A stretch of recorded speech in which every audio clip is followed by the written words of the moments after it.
This episode of Grilled is sponsored by Rationale, your leading provider in multifunctional hot food preparation equipment. Register now for a free Rationale live demo at www.rationale-online.com. Oh, that's very tough. I think I'd choose Gordon Ramsay. He's a pussycat compared to my wife. Arsenal are just like a nothing team now, aren't they? Ooh.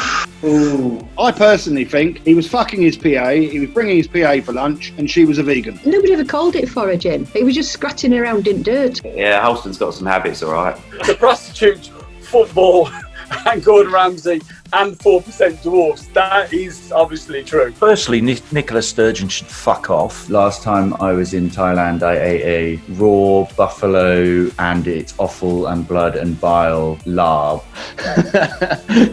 That's some fat, bloated, bearded mess. By which C word do you mean? Because if I'm thinking of the C word to go with the government, it's a very different one to the one that you might be talking about. Welcome to Series 3 of Grilled by the Staff Canteen. I'm Cara, the editor of the Staff Canteen, and if you enjoy this episode, please do recommend us or rate us where you get your podcast. The more listeners, the better, obviously, for us. This is the second episode of Keeping It in the Family, so where I'll be talking to those in hospitality who have braved working with family. My guests today are a husband and wife team. Their previous experiences include working with the likes of Simon Holston, Sat Baines and Espen Hondo Bang. They now boast 2 stars at their restaurant Aimsir in Kildare Island, and they achieved this accolade just 5 months after opening. Jordan Bailey and Majken Bailey, welcome to Grilled. Thank you. It's good to see you both. How are we? Yeah. Very well, thank you. Very well. All good, yeah. As well as we can be, I suppose. Exactly. Surviving. That's what we like to hear. Surviving. I hear that word so much at the minute. It's so depressing. Sure.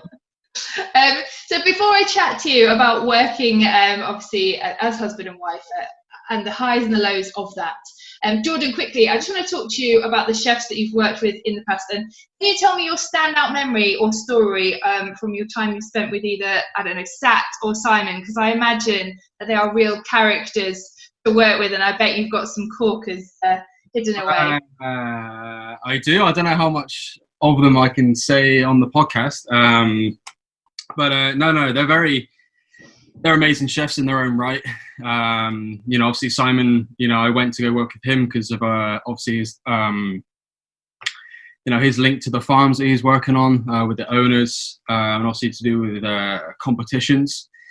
And then with Sat, obviously it's just to kind of knock it up again, another level basically, and kind of being that kind of regimented kind of kitchen brigade, which I kind of went there for because I know I like to work in a very kind of organized and methodical way, so it fitted very, very well for me.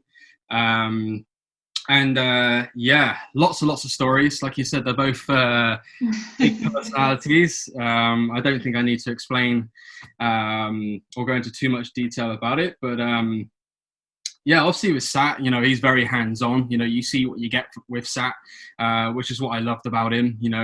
If you do anything wrong, he will tell you, in its very colourful language, which I liked. It's just very direct.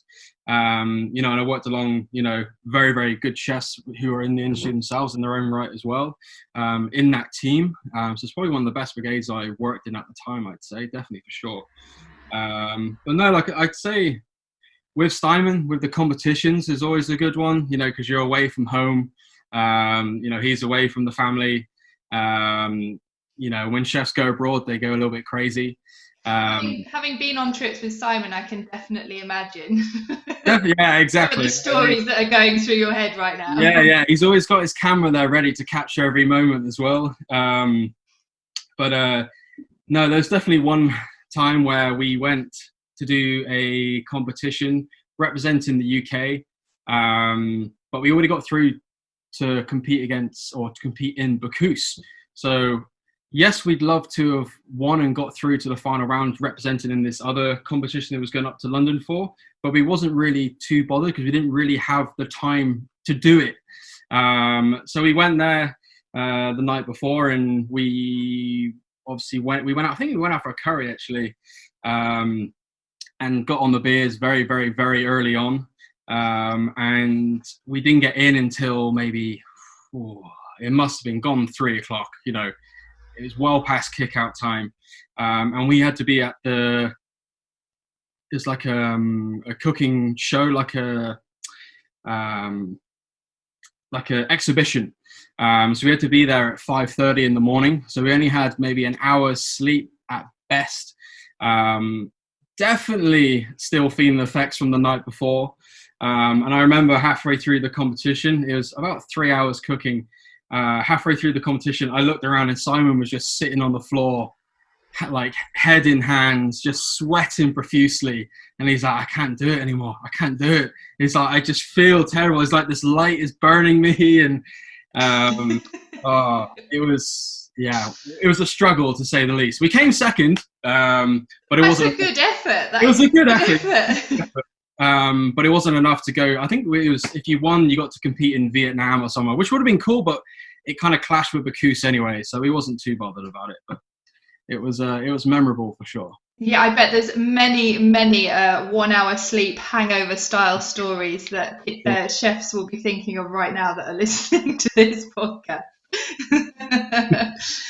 Brilliant. Okay, so next is I say the fun bit. The whole thing's supposed to be fun, but these questions are nothing to do with hospitality, really. They're very Mr. and Mrs. style questions, designed so that we can get to know you better as people and as a couple. So hopefully we'll find out that you do know each other pretty well, and don't cause any arguments. So the first one's nice and easy, a bit silly. If there's a spider in the house, who has to deal with it? Me. Definitely me. I think, definitely from having experience out foraging and using crazy things on the menu, and definitely. You're a lot more out there than I am. Yeah, you are a lot more. As saying that way, like Jordan trying to get me to like hiking and sleeping in tents. We can do the hike, but I'm not gonna sleep in the tent on top of a mountain. That is still working on that after 7 years. Yeah, I wouldn't kill it. I'd jar it up, probably have a bit of fun with her, and then I get rid of it. Yeah. Are you scared of spiders? I'm not scared of it. Like I wouldn't be afraid of a spider. I could get rid of that. Like that wouldn't bother me. When we come to like mouse and things like that, definitely Jordan. And I would always ask him anyway. You the man, you take care of it. Exactly. The man. Yeah. So mice are a no-no. Spiders you could possibly deal with, but Jordan. Yeah. You're the one. Okay. Where did you go on your first date, and who paid the bill? We went to Aimsir Palace with you and Harry. Yeah, so obviously Majken was working in Denmark. We met in Denmark. So she was working at Hanne the Pool Cunningham. And Another character. Yeah, exactly. Yeah. Good one. And I was still working at SAT, so you only did work 3 days a week, so you had a bit more time off than me. So you would come over for the Sunday, spend a few days with me, and then go back to Denmark again. And obviously I treated you to all the bells and whistles at a burger joint in Nottingham. Yeah, it was. I paid, obviously. You pulled out all the stops, Jordan. Wanted and sides. That wasn't a problem. But so like it was like I said, when we met each other, it wasn't. I don't call it dating. It was like a night out, and we're friends with us and stuff like that. Exactly. Yeah. And you didn't want to set the level too high, Jordan. Exactly. So you just have to keep. Yeah, you start low, and you got levels to build up. You want to go guns blazing, and then you got nothing else to prove, and show for it. Yeah. Well, it obviously worked because she agreed to marry you. So there you go. Yeah. What was the first film that you ever watched together? Can you remember? I honestly don't know. It would have been something in the cinema, maybe. Would it?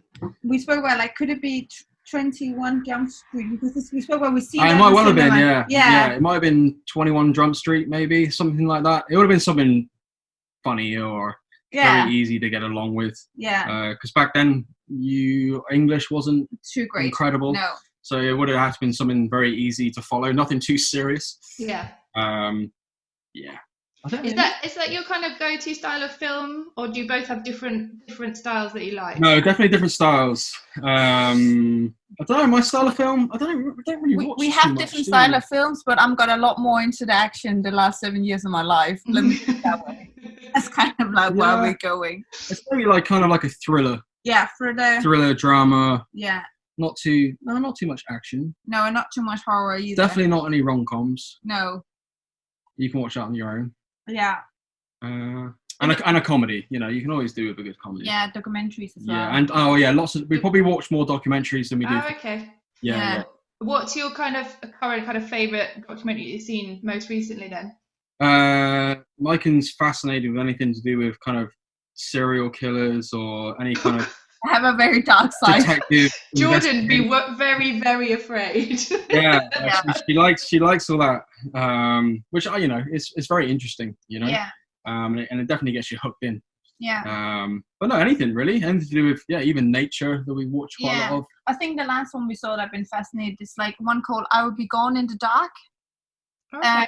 But it's by the East River Killer over in California. They just find because of genetic DNA tracing as we're doing online. But the woman that actually was the reason for it, you follow her. So it's a very old, case, and she follow up on it and, figured out and actually ending dying in the middle of it before they find him. But that was quite interesting. Yeah, it's very interesting. Yeah. Very interesting. Okay. That's it. Well, I've not heard of that one, so I'll have to have a look at that one myself. Yeah, it's really good. It is very, very good. I think it's on like HBO or something. Yeah. Majken, what food does Jordan absolutely hate? I don't think that any food he absolutely hates. I would say that two argue in the house. So Jordan, Chinese takeaway, we don't do. And we don't only do sushi if Jordan feels for it, which we never do. So that's the argue in the house, I think. But I don't think any food that he would be like, I just can't eat it. I don't think anything that I would refuse to eat because I don't, I'd say, I would never order Chinese food like from a takeaway. It just, I enjoy it, but I don't know, it doesn't make me feel too good after. Okay, well done. Got that one right then. So Jordan, if Majken could only take one thing to a desert island, what would it be that she would take with her? Apart from you, obviously. Yeah, obviously. I don't think you could take one thing. I think, even when we go away for like one day, she'll have two big suitcases. No, I don't think you'll end up going to a desert island because you will better choose one thing. That's about right. I was even thinking, it's like, would my mobile phone be the most important? But I don't think it would be. I would start thinking like, I would need water. I would need like a straw that can filter water or something like that. I think if you was going to take one thing, it would probably be a good book. Yeah. That's probably right. Yeah. Okay. A big one. A big one. Majken, I like that you just instantly started thinking of how you're going to survive on this desert island. That's how my brain works. That's the reason we're not sleeping in tent when we're hiking. Okay, final question. Majken, has Jordan ever cooked something for you that you didn't like, and did you tell him? No. Now is the time if you would like to share that. No, but it's because Jordan doesn't cook at home very often, and if Jordan he do cook, the dinner takes 7 hours before it's ready. So that's the reason he don't cook at home. Yeah. Because he's very like, one thing is he is a chef on this level, but that's going home with him in the kitchen. Do you know, I don't know, like when he's, I'm gonna make roast dinner. Yeah, he would start like at 1 o'clock in the afternoon with dinner by 8. Do you know, like he's so perfectionist with it. But also said like, if there's he never cooked anything that I disgrace. But if there's something I don't like about something he's making, I'm always honest about it. If there's something I don't understand or don't get, I will be the first one to say it. Yeah, definitely. I think that's why it works so well in the restaurant. You know, if I do make something that's maybe a bit pushing it maybe a bit too far or something, she'll kind of rein me in a little bit, which is always good to have. Yeah, I think that's good. It's good to know that you have someone who's going to give you an honest opinion. Exactly, yeah. Yeah. Just say, it's amazing. Yeah, okay. Brilliant. Well, you've made it through that section. So let's talk about working with each other. When and why did you both decide that doing it together was the right step for you as a couple, and obviously within your own careers as well? I think it kind of happened naturally by coincidence that Jordan got a job at Maymo in Oslo, and Espen know Paul Cunningham really well. So it was very naturally that I got offered a position there, and started working from the house and moved to Oslo. And then I actually think, we worked together, and then when you work together, it was just easy. We didn't think too much of it. And then I started working somewhere else and, set up 2 other restaurants in Norway. And that was when I think we started talking about it. Because I would come home and I'd be like, oh, Jordan, the chef is working this way in the kitchen. It's like, what do you think? And, he would come home after a day being like, oh, I'm making this, what pairing do you think going with it? So I think we figured out we missed each other in it. Yeah, I think we missed each other kind of professionally in it, because we needed each other's opinion, to what we thought was kind of, push each other to the next level and just help each other out, and because, you work crazy hours in the industry that, you could be in the kitchen by 7 and not coming home till, 1, 2 o'clock in the morning. You don't really see each other at all, all day Sunday, you're probably sleeping. And then Monday, you're kind of doing a few errands and you're back to working on Tuesday. So yeah, it's definitely, while working together at Mimo. And then, we definitely missed it when we then went separate ways for a little bit. Yeah, and then we... Working together in that sense and working together as in owning your own place, was that jump was it very different? No, I don't think it was different. Of course, there's a lot more, especially when you're building a restaurant from absolute scratch, there's a lot of things to talk about. It's like designing a whole house from the ground up together with your partner. Like there's a lot to talk about. It's not just choosing, pillows and cushions, and everything's got to be thought out very, very meticulously. Yeah. But I think where we worked very, very well in that is that, I 100% trusted Majken, to choose the right chair, to choose the right cutlery, glasses, even down to colours on the walls and whatever else. And then, I was left alone in the kitchen to design that however I wanted. And then we kind of come together on things that, required both of our input. And 9 out of 10 times it worked very, very well. Of course, you do, because you're both so passionate about the same things, you may want to try and push it a bit harder for your opinion to get something across. But then, Majken, you're laughing. He always kind of works his way out in the end. Yeah, it's because me and Jordan, like I said, we never argue, but we have a silence argue. It's like, somebody pushing it across and then the other one just get quiet for 10 minutes, walk away, and then you're coming back and you're like, oh, do you know what? I actually do see what you mean. Or, maybe, that was the right way to do. Maybe we should actually do this, and this. But yeah, I think it's sometimes it sounds weird, but it have actually been very easy to do this together. Yeah, it would have been harder not to do it together. Yeah, for sure. And so, and we realise that silence between you two is terrifying. That means we're cross. That's not a good thing. So, Aimsir, was it love at first sight for both of you? Because I don't know if it was maybe an obvious choice when people were aware that you wanted your own place in terms of location. I don't know. I mean, maybe I'm completely wrong, but Jordan, maybe people thought you might come back to Cornwall, or you might choose somewhere that either one of you knows really well. Yeah. So what was that like, making that choice? And like I said, I think you have been quoted as kind of saying it was love at first sight for that. Was it both of you, or was there a bit of kind of, do you need to kind of persuade Majken that was the right move? No, I don't think so. I was still working when Jordan was looking around, and I got a phone call. This is so funny. I got a phone call at 2:00 in the morning, and Jordan's like, oh my God, this place is it's so amazing. It's you talk about fairy doors and small doors up in the trees and all these things. I was like, how many Guinness did you honestly have at that dinner? And he was like, no. You're flying over on Monday. We already booked your ticket. You need to come and see it. And I don't know, it sounds really weird, but Jordan is the creative part of us. And that was the thing we always talked about, that I was like, Jordan, go out and figure out where you want to be.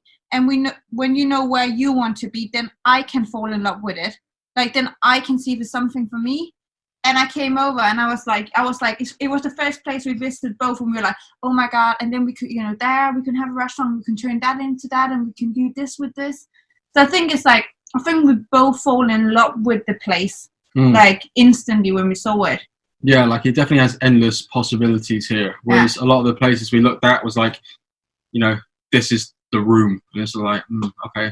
But like here, like, we have obviously the restaurant itself, which we built 50% is brand new, so we could design all that. We have all the gardens and the orchard and bees and lots more space to kind of expand as well. So like it's just completely endless. You're not in the middle of a city and you have that box of a restaurant where you can't expand anymore. Like there's no gardens there, or if you want to do something outside, grill a whole animal, or like I don't know, I would find it very limiting to what you can do.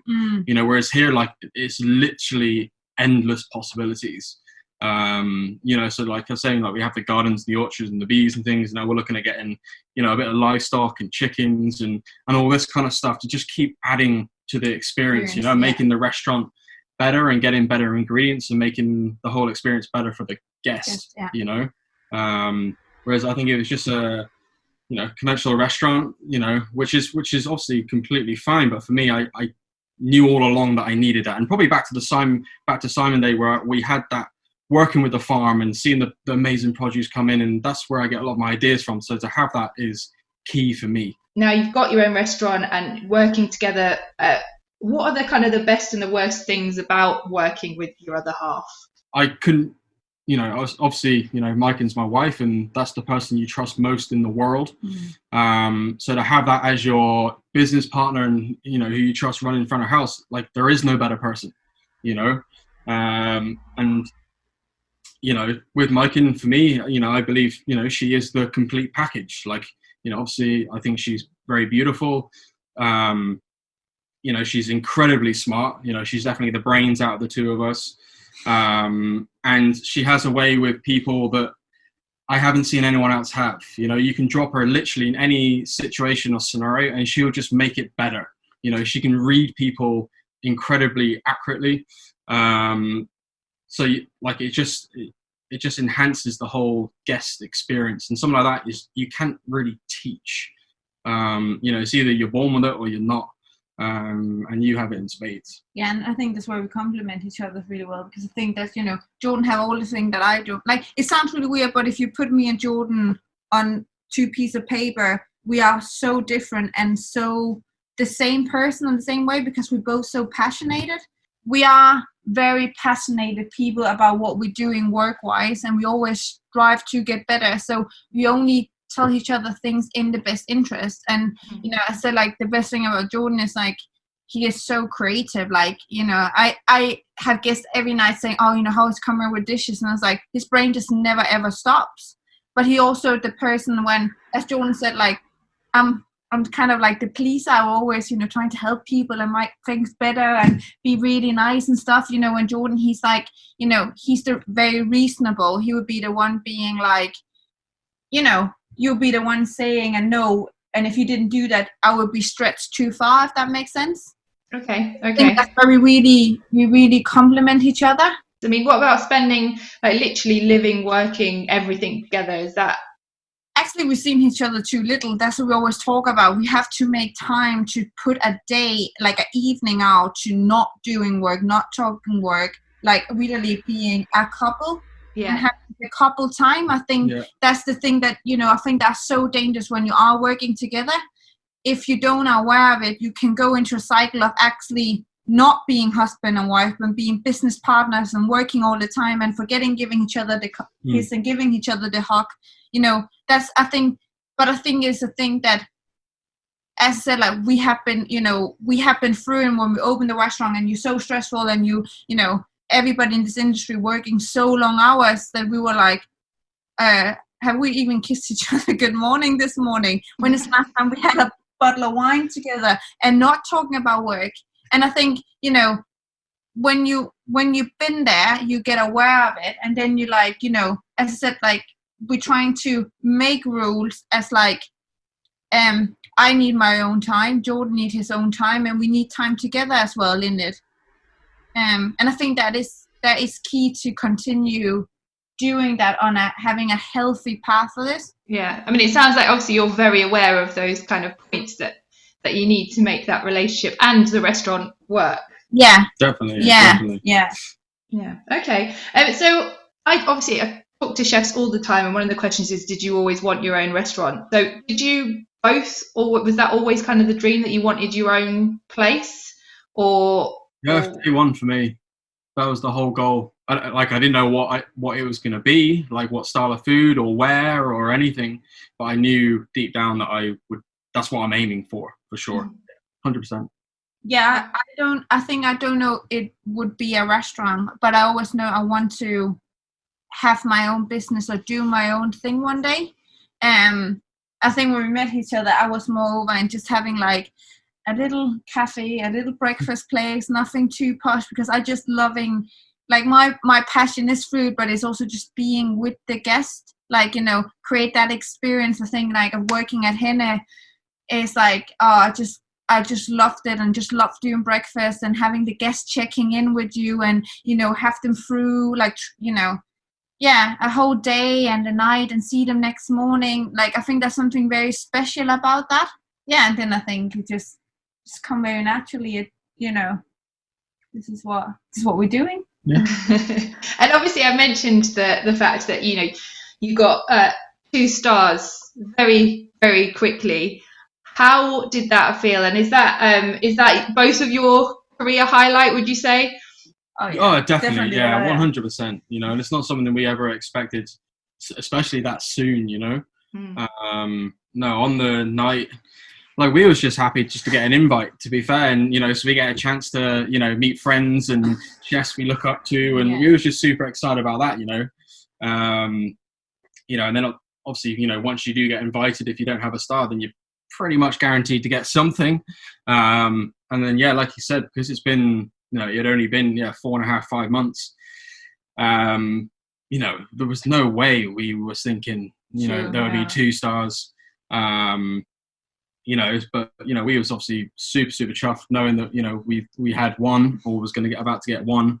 But no, when we seen the 2 stars come up on the big screen, yeah, I think we both had a bit of a meltdown for sure. Yeah. And I've seen a picture, I think it's on your Instagram, Jordan, of Majken. Yeah, I think that just sums it up really, doesn't it? Yeah, exactly, it does, yeah. It was like, actually, Paul Cunningham and Gary Jolson were sitting in front of us, my old bosses.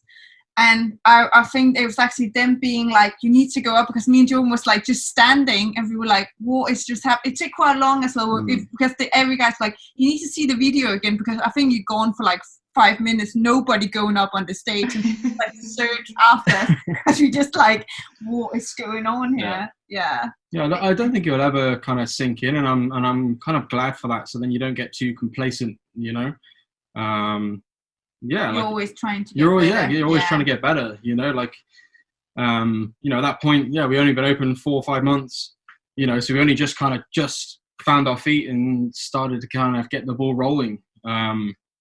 You know, but obviously we're super, super thankful that, you know, Michelin, you know, recognized, you know, all the effort and everything we put in, you know, because we've been in Ireland at that point for about 18 months before, you know, traveling around the whole island and, you know, sourcing different suppliers and, going to different farms and, you know, getting all the different kind of cutlery and stuff for the restaurant.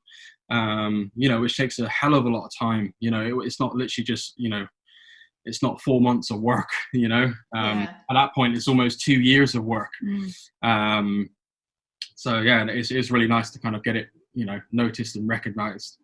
But I think but I think this has been another thing that's been really nice of being husband and wife, was when we get the invite, me and Jordan could talk to each other, but we couldn't tell the rest of the team, but we still have each other. We can talk with each other about it, when it's like, you know, if we said, for example, that Jordan had another restaurant manager, the chance of telling him and he telling his wife, you know, would be probably too tricky when here every award or everything been invited to, if we've been asked to not telling anybody. We have each other to like, Yeah, you know. and I think, you know, because we're both in the same industry, you know, we know how important it is. Yeah. And, you know, they're equally, you know, as excited as you are. You know, I think if I was married to a doctor or whatever, they don't really... No. They won't really understand it, you know. I think you need to work in hospitality to understand what we do and why we do it, you know, and to share that with somebody that lives it, you know, as much as you do, you know. It's nice to share, you know, those special moments together. Yeah, and obviously to get 2 stars is just amazing. So, so how are you feeling about, just whilst we're on the topic, how are you feeling about the guide this year? Because obviously that's only a few weeks away. There's a lot of kind of different camps. Everyone's got their own thoughts on how that's going to work. Yeah, you know, what do you feel about the guide and the fact that they are going to go ahead despite everything that's gone on? Yeah, like, you know, I don't think they should, you know, postpone it for too long, because, you know, there's definitely, you know, there's a lot of restaurants out there that, you know, want to gain stars or, you know, get more stars, you know, so it's not fair to kind of, you know, hold them back as such. I know they haven't had as much time as, you know, what they'd like to, but I'm sure they're pulling out all the stops so they can try and get to as many restaurants as possible. And also, I think, you know, with the restaurants that currently have stars, you know, that have obviously had to change their, you know, dynamic within the restaurant to kind of, you know, suit the current climate, you know, with COVID and all that. Like, I expect them to be a little bit more kind of, not lenient, but like understanding, you know. You know, so if a restaurant is doing takeaway, you know, doing burgers and, you know, they're not going to knock them down stars, knowing that they are a starred or a Michelin-starred restaurant. You know, I think they understand the situation, and you can see on social media that they're very, very supportive of these restaurants that have adapted and changed and, you know, kind of made the current situations work for themselves and the restaurant. And they're just happy that, you know, restaurants are still in business. Doing the thing for survive, like the different levels. Exactly, and, you know, exactly. So like, you know, so yeah, I'm excited to see, for sure. No less than any other year. Well, if anything, it's a distraction, isn't it, for the day? So. It's nice to have someone else to focus on, you know, rather than everything else that's going on in the news.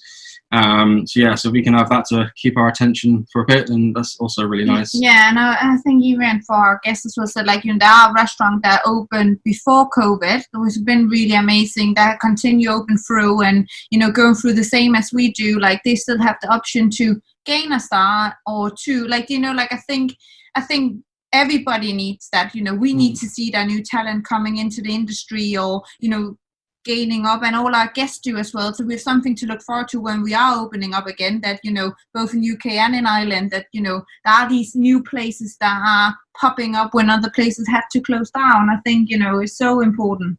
Yeah, and obviously, you know, everyone's worked incredibly hard in 2020, you know, to try and make their businesses work however they have, you know, and to kind of show them support by giving them a star or whatever is, you know, is super, super nice, you know, and it's definitely needed. You know, you shouldn't completely erase 2020, especially for the people that put in a lot of effort, you know, to kind of just keep things going, you know, and especially if they've had visits and stuff. Yeah. Well, it'll be very interesting to see. I'm interested to see what they even do. I've tried to find out exactly what they're going to do, but as typical Michelin, they're very cloak and dagger, so we shall find out, no doubt, closer to the time. I don't want to dwell on coronavirus too much, but just quickly, obviously no one could have predicted what was going to happen, and the past 10 months have been really, really tough on the industry. How has it been for you guys, and what kind of positives have you taken from it, if any? I think we have learned so much, and I think we have figured out how much we can do. Like, you know, that we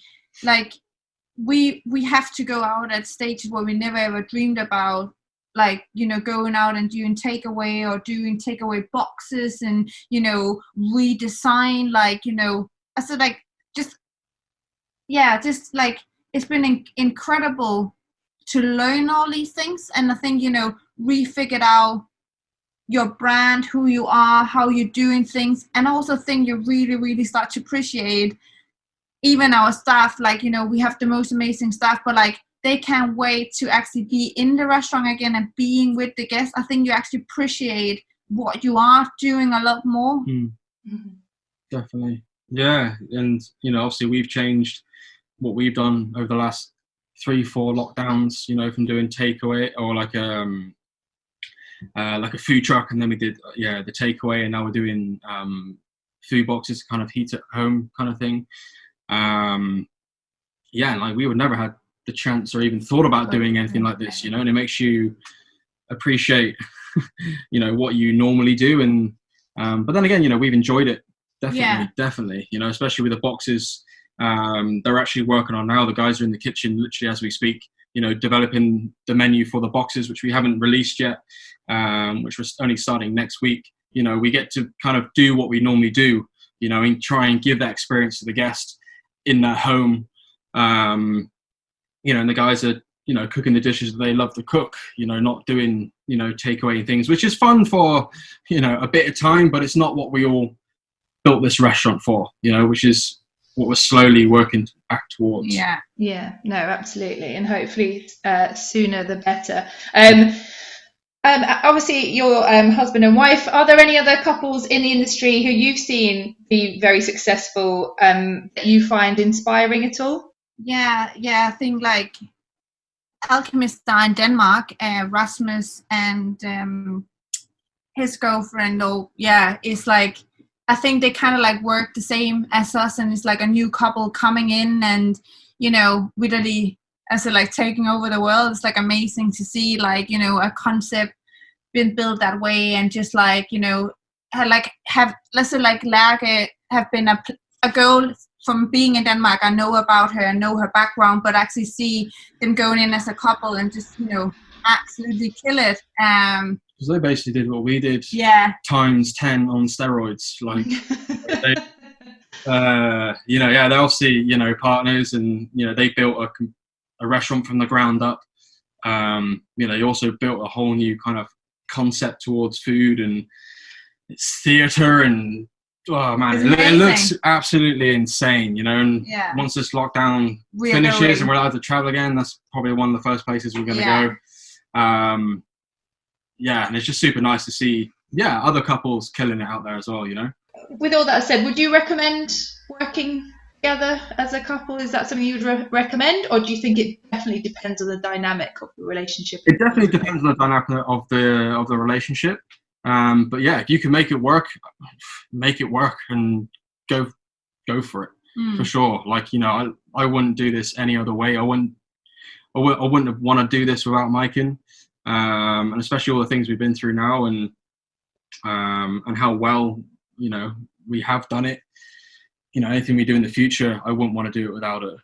And it's actually, I think the thing that's been incredible of doing this is actually we do have people that are age of our parents coming saying, we're thinking of starting a company as husband and wife.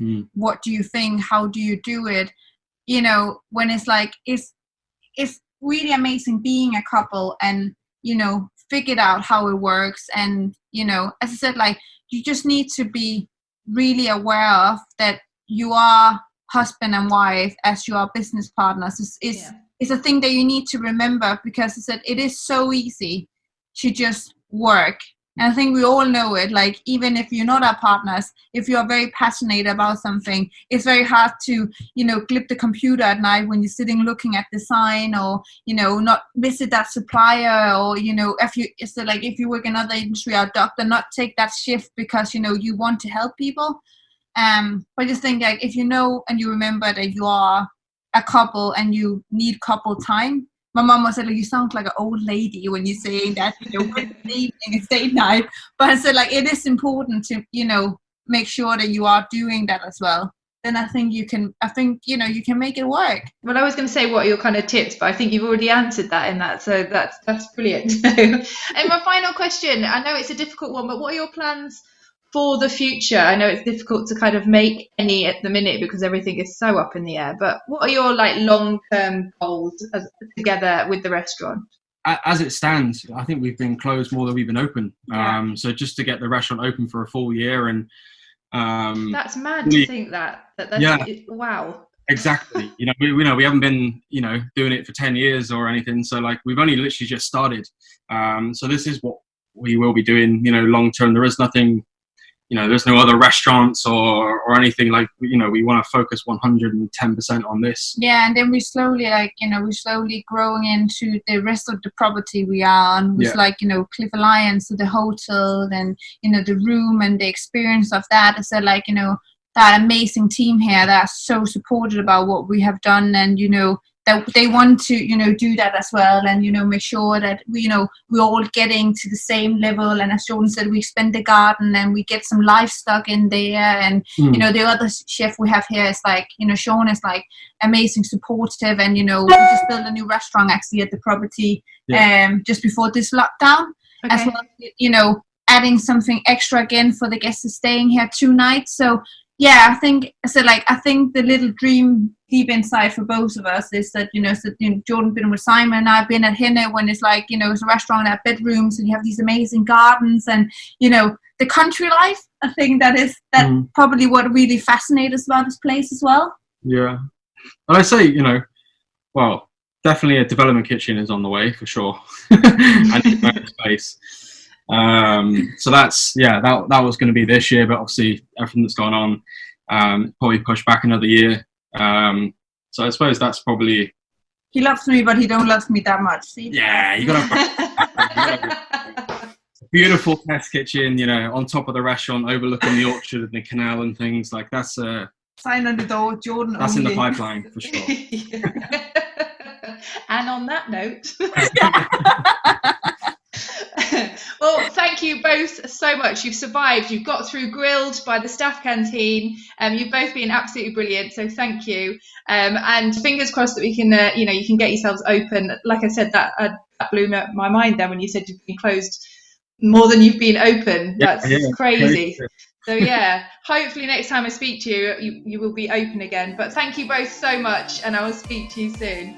Thank you. No, thank you. We hope you enjoy listening to Grilled as much as we enjoy recording it.